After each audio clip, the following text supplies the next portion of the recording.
Welcome in the latest episode of 5 on the Floor on the 5 Reasons Sports Network. Thanks for finding us on your favorite podcast app. You can also find us on Dash Radio. Download the Dash Radio app for free. Search for Nothing But Net. We're there every single day at 7 p.m. Also, my new show on OnsideRadio.com. What's that? Well, I talk to 5 Reasons contributors and others about South Florida sports stories, not just the Miami Heat. Again, that's 10 to 12 every day on OnsideRadio.com. Our website, 5reasonsports.com. That's where you can find all of the latest free sports content.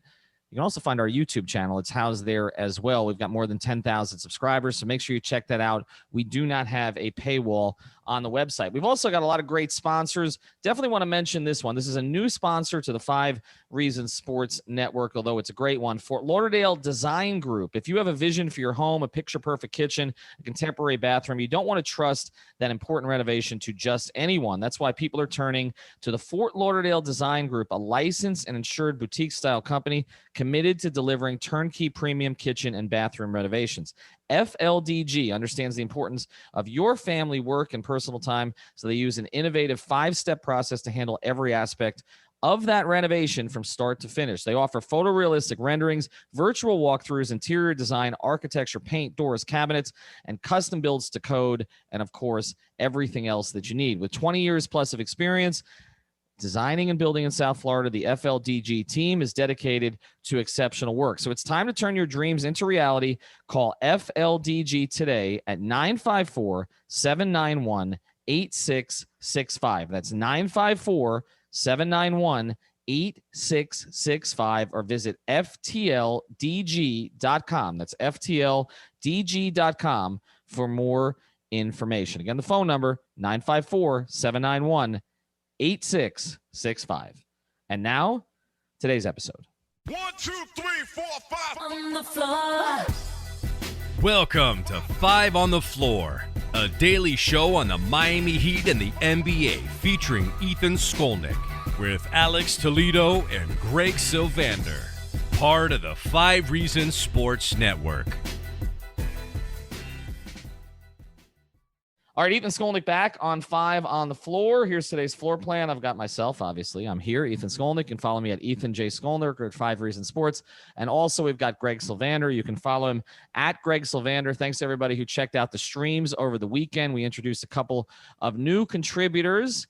Alana Tauhauer, I keep mispronouncing her name, so I apologize. Alana, also Marco Romo, and also Jules Morales. So all of them appeared for the first time over the first few days. Again, thanks to Royal Shepherd and everybody for manning those streams. Make sure you check that out on the 5 Reasons YouTube.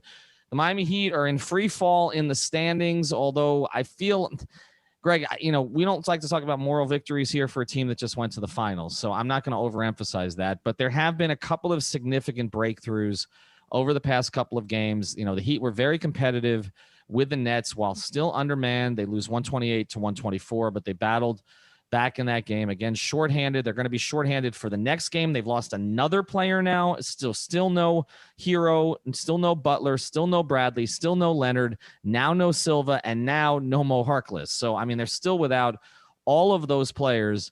But there are 2 players we're going to focus on today. So before the break, we're going to focus on somebody we just released a new T-shirt for. Why don't you introduce the T-shirt? You didn't design the T-shirt, but you designed the slogan that has gotten some traction. So what is the new T-shirt, Greg?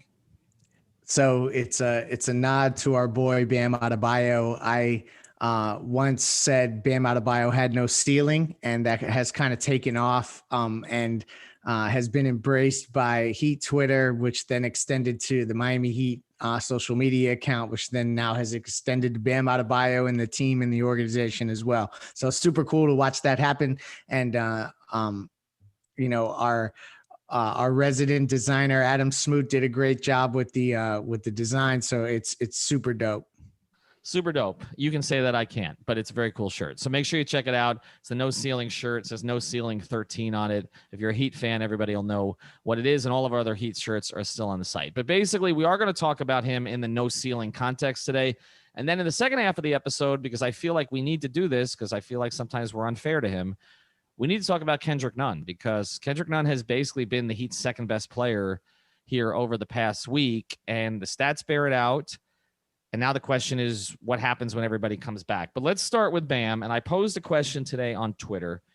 I don't think there's any question right now that Bam Adebayo is a top 15 player in the league. Before the season, both ESPN and CBS Sports, when they did their rankings, kind of put him in that category. It's a huge leap from where he was the previous year. He was an all-star, which puts him among the top 24, typically, sort of top 24, top 20. But now he was elevated to top 15, but we're seeing something different. We've talked a lot about the jumper. We've talked about the efficiency. He is more efficient from every single spot on the floor. If you look at 0 to 3 feet, 3 to 10 feet, 10 to 16 feet, 16 to 23 feet. Yesterday against the Nets, he even made a 3 at the end of the half. He's more efficient from all of those areas. He's taking more shots from the perimeter than he has before, but he's better at the rim than he's ever had before. His overall statistics per 36, better than they were last season. But that's not really what we talk about with Bam. The stats are going to be there. He doesn't care about the stats like, say, his predecessor who wore 21 did, but the stats are going to be there. He's just, when he's on the floor, the stats are going to accumulate. But it's about mindset. It's about taking over when he needs to take over. We've talked about that so many times. And then it just seems like not just in the games, but even in the post-game pressers, like he gets it now. I mean, yesterday he said, I'm going to need to be more aggressive from the start. Like this went from Spoelstra recoiling and sort of fighting back at reporters who said that Bam needs to do this or Bam needs to do that. And even Bam getting a little frustrated when now it's Bam that's actually, these things are coming from him. So I will ask you now, and then we'll get into where the ceiling is. You say there is none. Okay. But we'll get into where it is. Has the light bulb gone on with Bam that he can be not only the best player on this team, but a generational player for the Heat and one of the top 10 players in the league? I think so. And I think a night like last night where he just, the jumper was falling and then that just, the confidence that sprang from that, he was doing, I don't know if I was watching Kevin Garnett or Tim Duncan, or if like there were moments where he's, bringing up the ball and, stutter stepping into a fall away J. It's just like, it's stuff that you never expected to see from him. It's surprising to me to see it happen so quickly, because there were so many moments where he was tentative and kind of didn't look for his offense. So there's something that's clicked here, and maybe that'll be one of the silver linings of having Jimmy and Tyler out for any extended period. And I guess the only thing I'll say is that at least right now, the Heat are in position, and the parity in the East will dictate that they can have some moments like this that can be considered a little bit of a moral victory where Bam, like clearly the light bulb went off. And then when you get Jimmy and Tyler back, you round into form. But obviously, like a month from now, it's going to be difficult to look to moral victories. Yeah, no doubt about it. And look, Bam said yesterday, he says when Tyler and Jimmy are back, they're going to expect him to score 40. I don't think anybody reasonably expects this every night. But when we talk about top 10 players in the league, I think you and I need to figure out what that means, right? It doesn't mean top 10 scorers. It doesn't mean what somebody did before. It basically, to me, means impact on a game currently in all ways.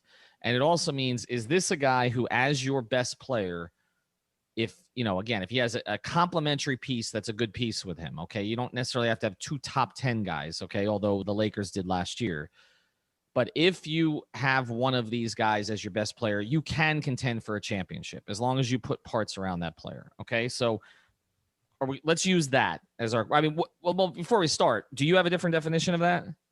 No, I think that's where we're heading. And like, that is a huge, that's a huge bar to climb over. Right. It is. So let's get to it. All right. So let's go through this list and kind of see, because when you throw this out there, it seems, I saw the jokes on Twitter. It's like when people I think Nikias actually put out, we have to start having this conversation. So Nikias, we're having it. Okay. But when he put it out there, as much as people respect Nikias's opinion on this, and nobody breaks down more film than he does, or watches more games than he does. But then, the joke becomes, well, there are now 17 guys that were considered top 10 players, right? I mean, because every time one of those players in that sort of second tier beyond like the top 5 or 6 guys, we say it's a top 10 player all of a sudden, right? But guys come in and out. So let's go through it. Would we agree that LeBron is a top 10 player? No question. Okay. Probably will be until he's 85, right? So, I mean, forever. That's where we're at. Is Giannis a top 10 player? Yep. In. Is Kawhi, when healthy, a top 10 player? Yes. Okay. Kevin Durant. Kevin Durant is a top 10 player. All right. Universal agreement on those 4. Okay. Now let's get into some of the others on the list. Is James Harden, in your view, as a two-way player, a top 10 player? Yes. I think you'd have to say he is. I'm going to table it for now.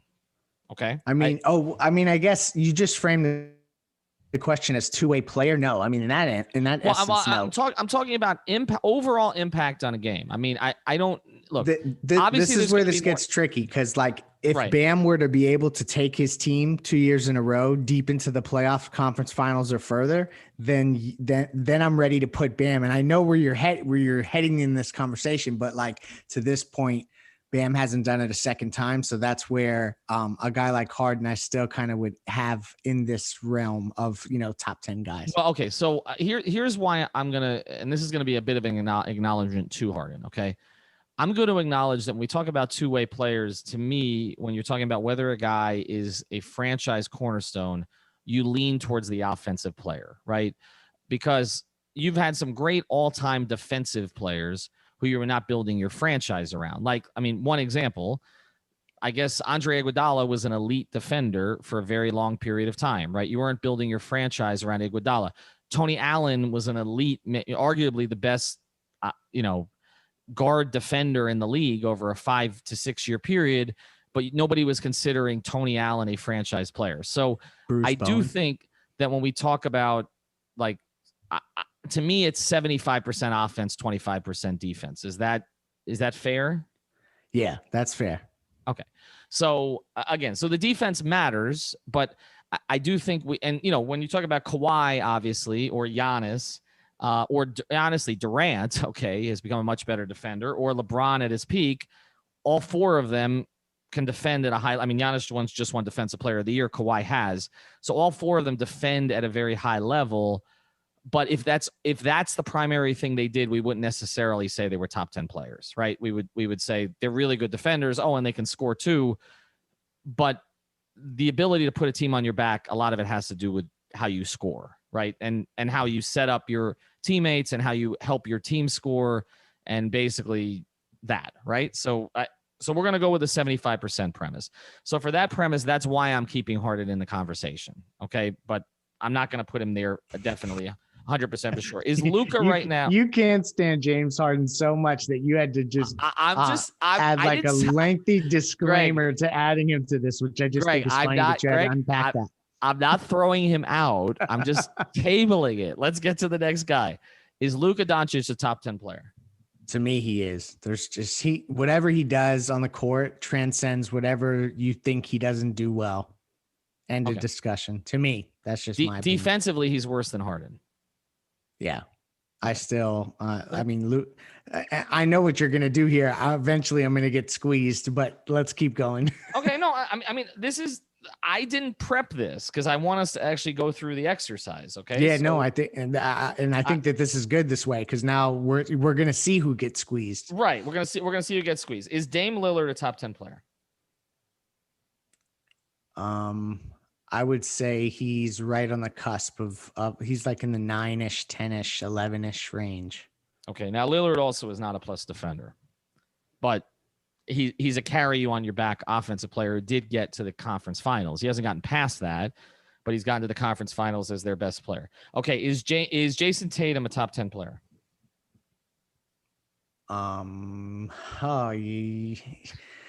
I didn't say this was going to be easy. I just long term. Yes.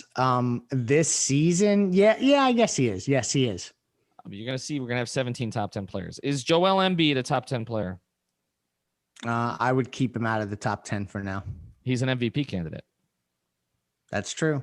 And I know this season, and particularly lately, he's been absolutely unbelievable. And if that continues, I guess my tune will change. But to this point, I don't know that I can keep him above some of the guys that we're going to find end up just being more available. Is Anthony Davis a top 10 player? Yes. Yeah, me too. Okay. So he's my 5th. Okay. I'm not saying necessarily in that order, but for me, I've got 5. The others are, again, 5 other players we've talked about. that are sort of on the border here. Is Paul George a top 10 player? No. He's better defensively than Harden, Doncic, Lillard.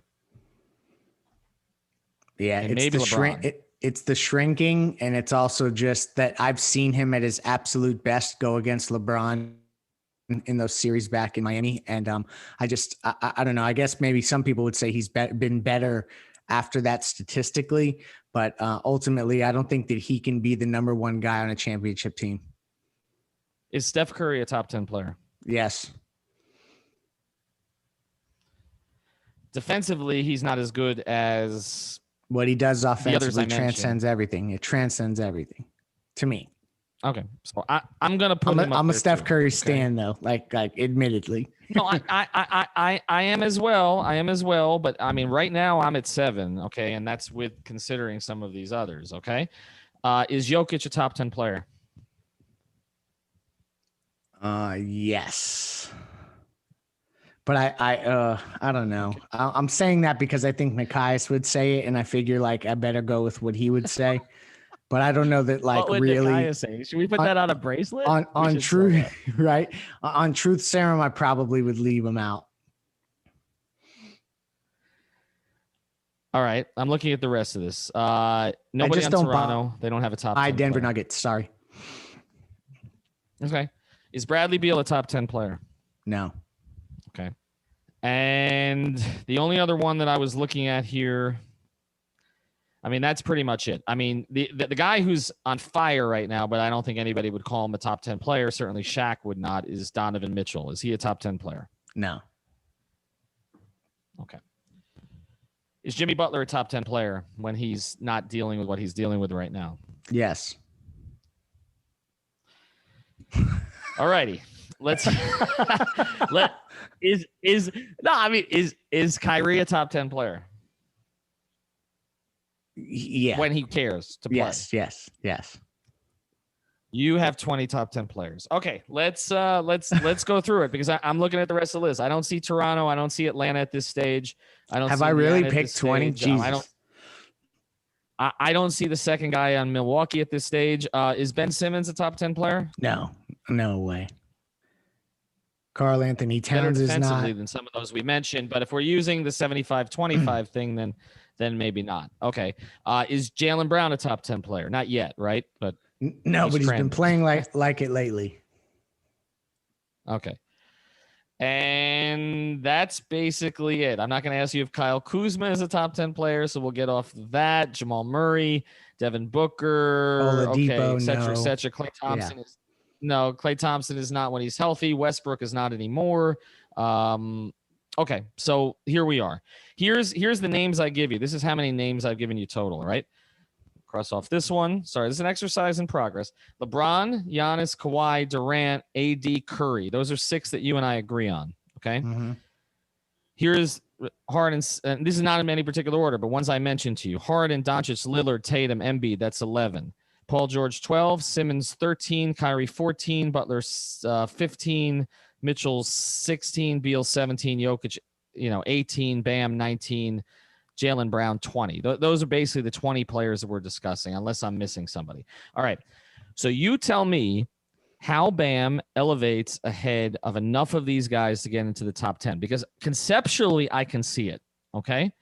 Conceptually, if you talk about somebody, if we're going to say that defense is 25% of it, he's there with basically the top end of this list, okay? With Giannis, with Kawhi, with AD, okay, with the top end, with Paul George, if you're putting him sort of on the back a little bit, with Jimmy, okay, he's there with the top end of that list. Yeah. Okay. All right. 25% of the game here, according to our calculation. You're talking about in terms of versatility offensively and ability to fill up a stat sheet. Rebounding, he's not elite rebounder, but he's a plus rebounder. He's a plus playmaker for sure for his position. He's way above a plus playmaker. The only guy at his position who's even close, or above him is Jokic. Okay. And then again, as a scorer is what we haven't really seen yet, but he's now eclipsing 20 regularly, and he put up 41 last night. So let's go through this. Do you see a situation where in the next 2 years he eclipses any of this group? provided that they're all healthy. LeBron, Giannis, Kawhi, Durant, and AD. I think it's a tall order, but I you know what? I actually think it's possible that he could enter into the tier that is directly below those guys. Okay. And I guess I probably am sabotaging you here, but that's where I'm sitting. I think he can really get there. You can sabotage me. It's fine. I just sabotaged the whole conversation with James Harden talk, but that's fine. Okay, so you've got 5. Are there 5 that we can agree that he's not moving into that space in the next 2 years, barring injury? LeBron, Giannis, Kawhi, Durant, AD. Yeah. Two-way players when they're all motivated, which is always the question with LeBron. But, okay. And provided they're healthy, which has been a question at times with Kawhi and certainly with AD and Durant. Okay. All right. So then beyond that, this next tier we're talking about, I think both you and I have Curry there. I think the only reason he's not necessarily locked into the top 5 has been because of some of the injury stuff and defense and all that. Okay. You have Harden. I'll give it to you. Okay. We have Luka. We have Lillard. We have Embiid / Tatum. That gets you to 1, 2, 3, 4, 5. That gets you to 11 right there. Okay. Jokic 12. You have Jimmy as a top 10 guy. So that's 13. Okay. So you're saying he's in that tier. How does he elevate enough to make sure that he is a top 10 guy? In other words, I mean, Luka's not getting worse, right? Like Luka's potential, Bam's potential. You take, by the way, we're missing one guy who's going to be top 10, Zion, but he's not there yet. Okay. Yeah.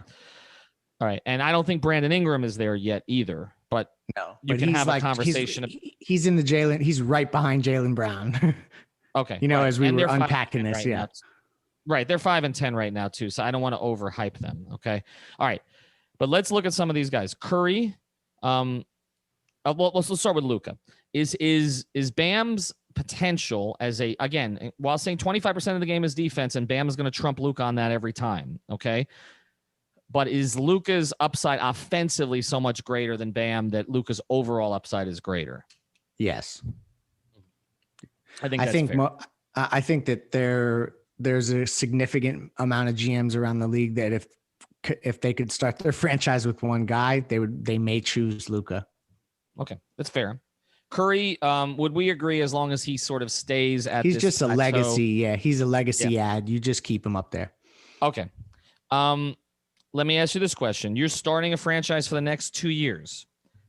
Do you take everything that Dame Lillard offers, or do you take everything that Bam offers? It's contingent upon, and it's the question you asked me, what's it going to take for him to get to this tier? I mean, like if we see the kind of things he was doing last night, doing the KG turnarounds and the Tim Duncan jab step jumpers, like that's what changes this, and his ability to handle the ball and like literally go coast to coast and initiate offense and finish the way he was finishing. And it's all about the touch with that jumper. If that continues, then I mean, there really isn't any reason why he can't even get in the AD conversation in terms of ceiling. I mean, I don't see why not. So let me ask you this one. Next 2 years, a healthy Joel Embiid, which is, look, availability is an ability, okay? Bam's more available than Embiid over the course of his career so far, right? Embiid's upside and what he could potentially do over the next 2 years, or Bam, who you're starting your franchise with?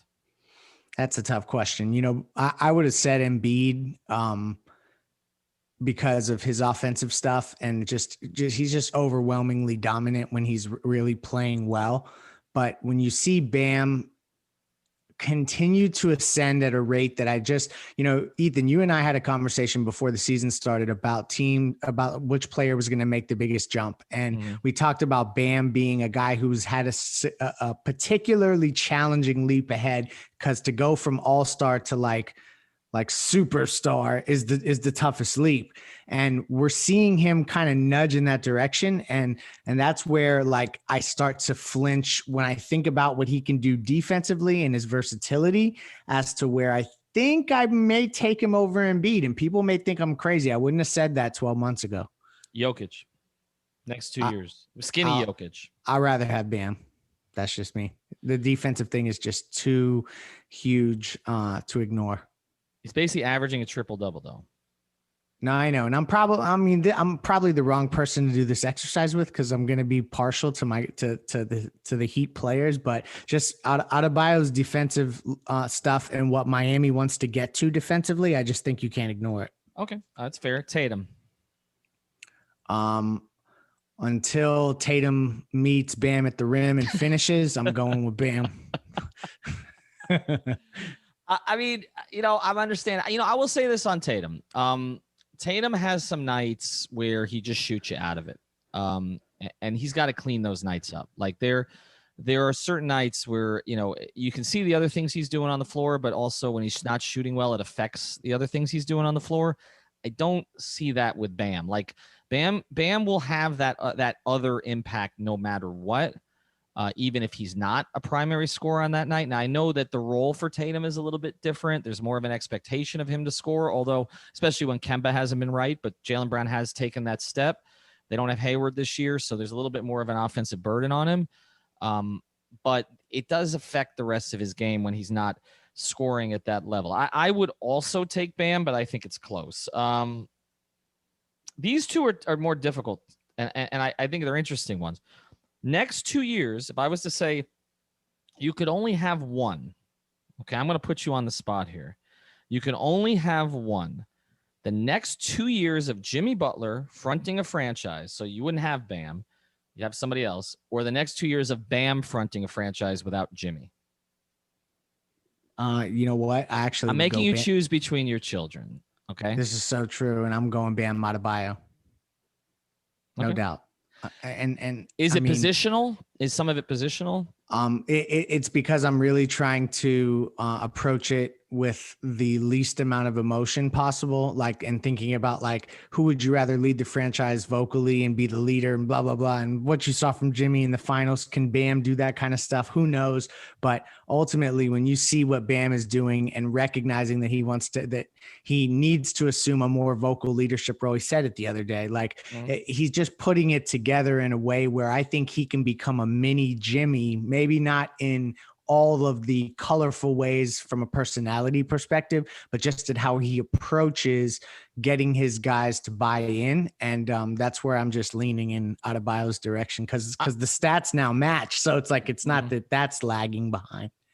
I'm trying to figure out from a personality standpoint who Bam is, who's the model for Bam in Heat history. It's a difficult one because in some ways he's got a little Chris Bosh in him, in that, in terms of demeanor and kind of needing to sort of be pushed to the forefront. Like he's not type A, but also Bam seems, I want to say that Chris wasn't super serious about basketball, because he was, and when it got taken away from him, he missed it more than anything. And obviously we know how that all played out. But also, Chris had a million other interests. It kind of felt like, I don't know, it kind of felt like for Chris, basketball was just sort of a part of the portfolio kind of everything. Whereas with Bam, it's central. I think that some of Bam's other interests will start to, Dwayne didn't have a ton of other interests when he first got in. Right. And then obviously, then all of a sudden he was selling socks and wine. Okay. So I do think that changes over time. And now he's trying to go on OnlyFans with his wife, which is interesting. But I always say this about Dwayne. I remember covering Dwayne's first couple of years and being at an All-Star game in Denver, Dwayne's first All-Star game. And Chris Perkins and I were alone with Dwayne, because we used to be able to get in the locker room before games at the All-Star game. And we were just, everybody was with LeBron. So it was just me and Perk, sitting there with Dwayne for 15 minutes. And I walked down, I said, I don't have anything to talk to him about. And he was just I know there wasn't. And then all of a sudden now it's you could sit and talk to Dwayne about a million things, from, I mean, civil rights to anything. Okay. It's just, it takes some time. Okay. And obviously he grew up in the spotlight. Bam, I feel he's not a Jimmy type personality. He's not a Zoe type personality, but obviously Zoe has great regard for him. He's not a UD type personality, although I do see some similarity there. In terms of, so again, UD anointed him kind of the next standard bearer. And I can see some of it in terms of the diligence to the culture and that kind of stuff. But, in a lot of ways, he's his own person who's going to have to grow into it. But I don't know that it's going to be natural for him to be the kick everybody's ass type leader. I don't think that's him. But I also don't think he's Bosh, in the sense that Chris was okay kind of fading to the background. And we were always sort of surprised when Chris jumped up, and even Dwayne's leadership style was not to kind of call guys out all the time. He did it selectively. Of course, the one that a lot of people talk about is, well, we're not going out like that in the finals, but also 9-8 in Dallas. He was the guy who called that meeting, in the locker room. So he did some of it. But a lot of times what Dwayne would do was he would try to consult with UD or LeBron or others to kind of, or Ray to kind of lobby for his position. Yeah, in some ways, but also I think it was more of a collaborative thing. Like he would try to bring in the other guys, and then by Dwayne sort of saying this is the way we're going to do things, it validated their views in a lot of ways, and it gave it more credibility with whether it was Spoelstra or Riley or whoever. So it's just an interesting conversation. I don't know that Bam's ever going to get to that level. I would say I might lean Jimmy right now still. And again, I feel like we haven't seen Jimmy on the court in forever, but I might lean Jimmy right now. But I think ultimately, yes, I'm for me, it's more positionally. I think it's harder to find the type of player that Bam is than it is to find the type of player that Jimmy is. There are a lot of elite two-way wings in the league and guys who develop into that. There aren't, we're talking about the elite bigs in the league, and we're basically like, okay, Embiid when he's healthy, Jokic when he decides to defend a little bit, and Denver's numbers with him defensively are okay. So, and then AD, right? Not in that order. And it's like, okay, then we're dropping down to Rudy Gobert. Like it's not, or Vucevic. Like there's, when Bam says because it's so rare, that's really the unicorn skill set has a lot to do with this. Exactly. It's more Bam one of one. All right, so let me ask you this one, and then we'll kind of go through the list and see if he's top 10. If you could start a franchise with Bam or Bradley Beal over the next 2 years? Oh, Bam, no doubt. Bam just was, having his best games of his career in the conference finals, and maybe Beal will do that one day, but he hasn't even been anywhere near there. Right. So that leads me to something. This is why I wanted to bring this up. I love Bradley Beal. You know that. Okay. To me, you go all in for Bradley Beal in a way you don't go all in for James Harden. But with that being said, I don't think there's anybody who questions whether Bradley Beal is a max player, right? Like when he signed that max, it wasn't like, okay, Washington shouldn't sign him to that. It was, should Beal sign it with Washington, right? Did anybody question whether it was smart for Washington to give Beal the max? Okay. No. So why did anybody question why it was smart for the Heat to give Bam the max? Because that was out there, right? Yeah. One is that the limited offensive game was still a question mark that I think maybe more the basketball purist had. And then there's just there was a faction of the people that we hear the loudest, you and I, Ethan, that had 2021 cap space in mind. So there was like a jeer from the crowd as it related to the extension because they were hoping for 2021 flexibility. So I think that just played into how we got the reaction that we did. Yeah, no, I think that was part of it, the flexibility, but also I think there are people who are saying he's not a max player. And again, because he's not a primary scorer. Like that's how people like the last name I was going to get to on this list is Kyrie Irving. And I think most people would say that even with the off the court stuff, and again, Kyrie does a lot of good work off the court, but doesn't seem to do a lot of great work with his teammates. Obviously, he loves Bam. He talked about that last night. But he can be a difficult teammate. He can be a difficult employee of an organization, even if he's doing good stuff off the court. But I don't think there's any NBA fans like your casuals or even above that who would question whether Kyrie is worth a max when he plays. No, and what makes this so funny is that like we're going through this list and you're talking about like would Bam be considered a max player versus Kyrie, and when you listen to Kyrie in the post-game interview, he was saying like, "Oh, I've known Bam since he was 15. I was watching him when he was in grade school." Like, so it's just an interesting dynamic to see that actually Bam is like the young buck here that they're seeing, like the young guy that's kind of emerging on the scene, and we're talking about him being just as valuable as all those guys. To think about that leap, it's unheard of. Well, regardless of whether Popovich lost his mind, okay, the reality is Bam did not make a weak U.S. roster. Right? He now they're going to beg him to come. Right. He lost out to Miles Turner and one of the Plumlees. It was Mason. Okay. Like, he lost out to them. And although Heat fans were kind of outraged by it, like there wasn't any national outrage about it. It was like nobody paid attention to that team. It was just like there were 5 Celtics on it. There's nobody else on that team except Tatum, Brown, and Mitchell was on that team, right? Those are the only three guys that we've even discussed tonight. And we're not putting Brown and Mitchell ahead of Bam. The only one that we even considered was Tatum. So you talk about a leap, but part of it is a perception leap. It's not just a skill leap, because Bam had some of these skills. It's a perception leap. Like when he went to the All-Star game last year, he was kind of like a sort of borderline for a lot of people, right? For sure. And right, like they were being introduced to him. Right. And then even the skills competition, like, oh, wow, he can do all that stuff. When he basically outplayed Siakam. I mean, before in the first half last year, Siakam was ahead of Bam. So it is remarkable. And that's why when you and I are discussing this, I do think we have 10 guys ahead of him for now. Okay. But I think the reason it's an interesting discussion, and we shouldn't, and like Nakia said, we should start having it, is because we've already seen this kind of leap from year 2 to year 3 pre-bubble to the year 3 post-bubble, year 3 post-bubble to year 4. I mean, I'm not going to put it past him to start putting up Giannis numbers consistently once he realizes how good he is. Like, it's not out of the realm of possibility that he could have some tier 1 nights. Like you're talking about the LeBron, Giannis, Kawhi, Durant, AD, Curry. Okay, if you're going to say that's the tier. And again, I put Harden a little below that. Where he's having some tier 1 nights in addition to sort of firmly entrenching himself in tier 2. So it's not a ridiculous conversation, not because necessarily where Bam is now, but I think where if you see, you see a stock, you saw Zoom stock when it was at $70. Okay. When I had it and dumped it. Okay. And you saw it go up to 500, like you could see what was happening there. And I think with Bam, you can kind of see what's happening there. So we'll get your guys' thoughts on 5 Reasons Sports. We've got a little bit longer on this than we wanted to. We want to get to some Kendrick Nunn conversation as well. But before we do, I want to tell you about prizepicks.com. Use the code 5, F-I-V-E. I've been playing it all weekend long. I've been playing the NFL games, the NBA games. You can mix NFL and NBA.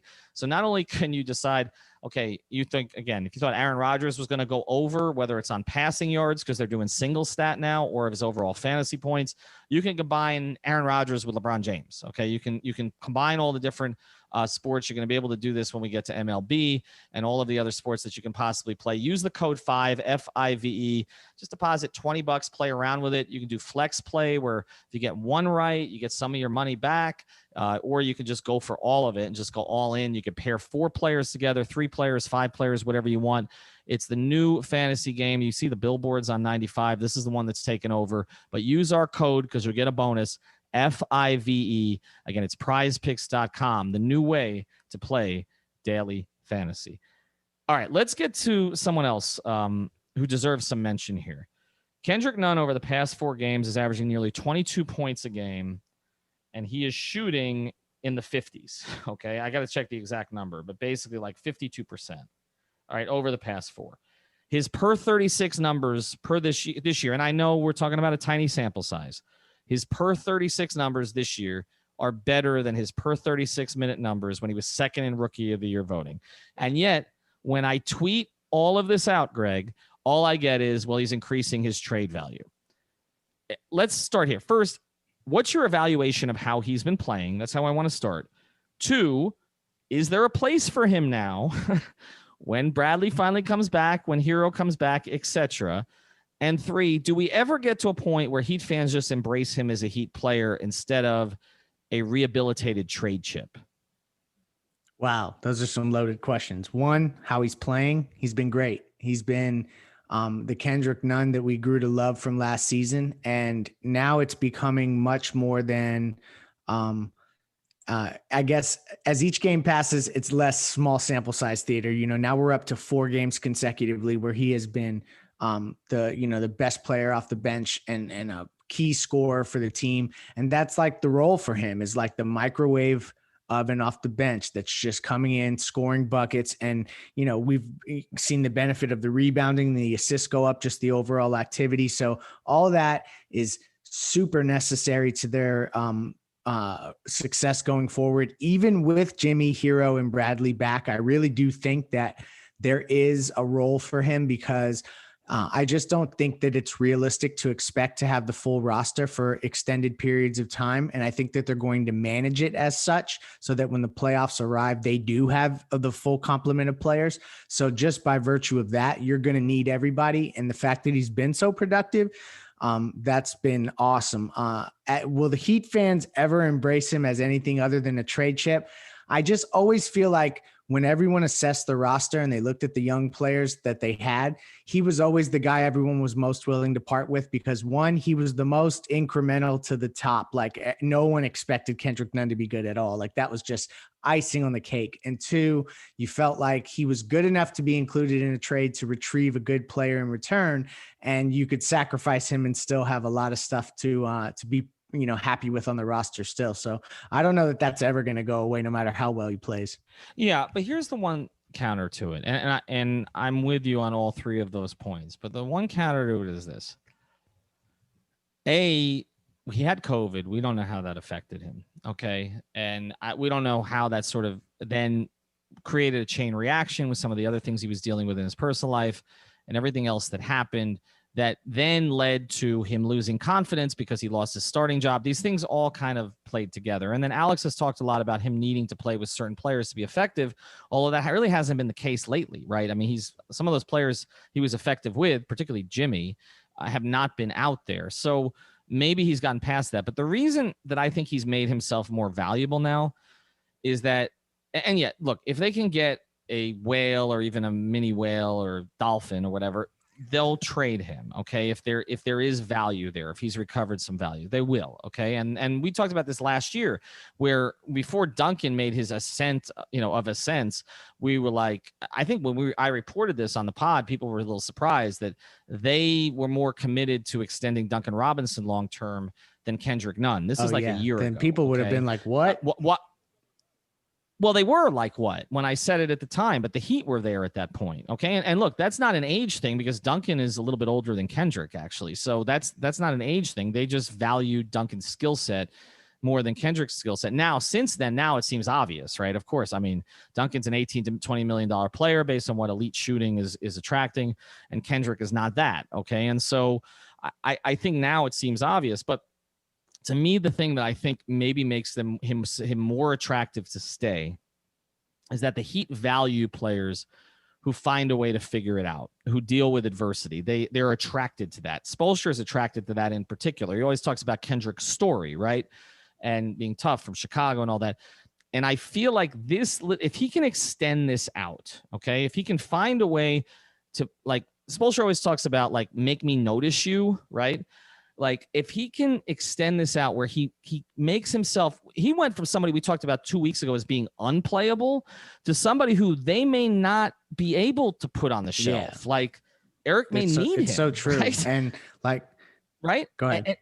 And so if that's what happens, then he's going to make himself really valuable in Spoelstra's eyes. And I think even more likable in Spoelstra's eyes.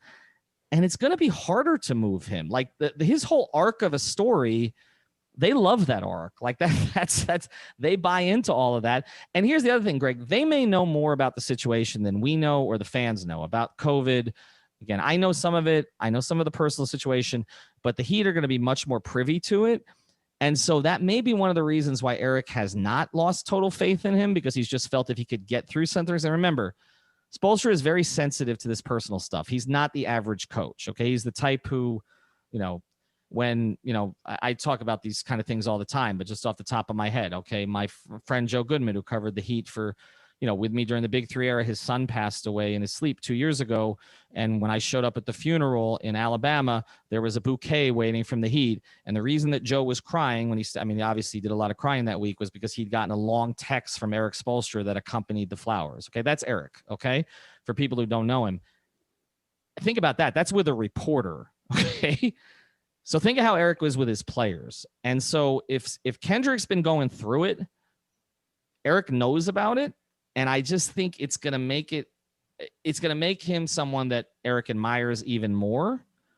And I think it may make him harder to move. And if that's the case, I mean, I think Heat fans should embrace that, honestly. Yeah, no, I agree. And I think that there's also some past stuff that, we don't need to unpack here, but Right. it has lingered amongst a certain faction of the fan base that just, that is a cloud that follows him, that some people just can't get past. But as far as what he's been in Miami, he's been a model teammate, model citizen, and he's been the ultimate professional. Anytime I've ever spoken to him in the locker room in Charlotte or Atlanta or any of the places where we've came in contact, he's always was, approachable and a really good guy that way. So I don't know. I think that Heat fans, this is the other part of this. If the Heat start winning and Kendrick Nunn is instrumental in that, I think that everybody will start to carve out a place in their hearts for Kendrick Nunn. And this is the other thing that I think that is worth mentioning. And I hate to go to cap space transaction talk, but just quickly here, because it matters. If he comes off the bench for this season and he is as productive as he is, there are ways where he won't meet the starter criteria and he'll have a lower cap hold. So that also can help them from a roster building perspective. Yeah, they think about that stuff too. I mean, that definitely plays into it. But look, I'm rooting for him because, I mean, he's clearly been through it. I mean, whatever the past issues were in Miami, like you said, there haven't been any issues. You talk to his teammates, they like the guy and they feel like he's worked hard and earned the opportunity, and he's done something with it the last 4. And I just think we should acknowledge it. So check out our sponsors, not just our new sponsor, Fort Lauderdale Design Group. So make sure you do check them out for sure. Google them, find them. If you redo in your kitchen, definitely check that out. But also prizepicks.com, use the code 5. You'll honestly, I probably shouldn't say this, but you're going to get addicted to it because I already am. And then also Biscayne Bay Brewing, which sponsors all of our streams. Check out BiscayneBayBrewing.com. Find out where you can get it in your area. Thanks for the Tropical Bay IPA because that made my Sunday by the pool go a lot smoother. Alex will be back with us this week, and obviously we'll be on the post-game and pre-game streams on the YouTube channel. Have a good night. Thank you for listening to the 5 on the Floor on the 5 Regional Sports Network.